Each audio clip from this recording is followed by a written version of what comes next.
Mr. Johnson from South Dakota is now recognized for 5 minutes.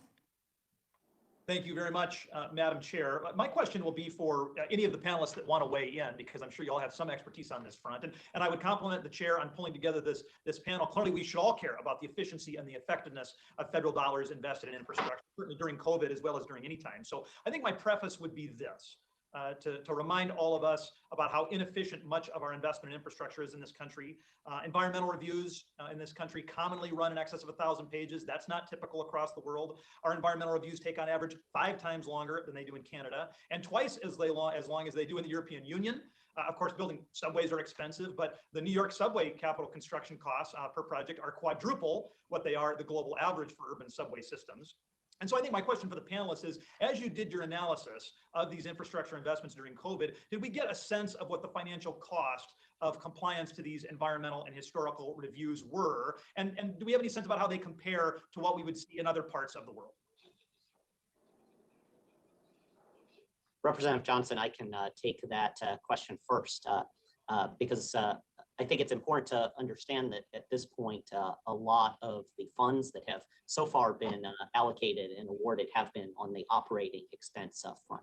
So we're going to see the reviews and the infrastructure awards flow out over a period of years. And that's something that we've observed in our work on the Hurricane Sandy relief funding, where in our report earlier this year, we highlighted that although $10 billion in hurricane resilience and recovery funds were awarded shortly after Hurricane Sandy, even at this point, only about $4 billion of those funds had been expended.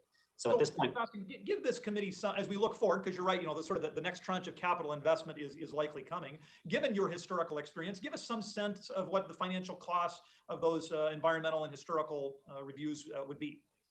So I don't have readily at hand the details of what some of those expenses are. Anecdotally, I believe the elements of your question are correct, that planning and environmental reviews can take longer than in some other countries. I think that's a problem that has been recognized across the government, and it's something we'd be happy to follow up on. If we have some work in that area, we can share with you. Maybe for all the panelists, just so we can focus on solutions, given your deep expertise and as you've done analyses in inefficient and efficient governmental spending, are there things that could be changed in the federal infrastructure, environment, landscape statutes that could make for a more efficient investment?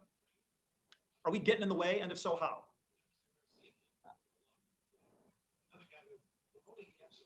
I can jump in. This is Heather.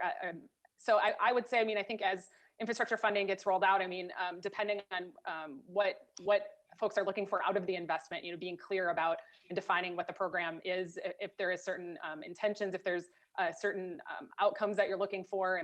Really being clear on what you want the outcomes to be and sort of how thinking about how to measure that, I think upfront is really important. Thank you very much. Anybody else? I'll jump in, sir. Yeah, I'll jump in. This is Chris Curry from GAO. So I do a lot of our work on disaster response and recovery, multi-billion-dollar recovery programs, which, though for disasters, go to rebuild infrastructure. And the issue you talked about of EHP reviews, or whether it's engineering reviews or whatever it might be, has been a huge challenge in these infrastructure programs. Another thing that I wanted to point out, though, it's not just within individual grants or programs. There are so many different funding streams from different agencies, that all of which often have different requirements and different timeframes. So one of the things we hear from state and locals is, I may have to do an EHP review for FEMA projects and do a separate one for HUD, and then do a separate one for FTA and do a separate one for Federal Highway. I think that's something that could be looked at in this area as well.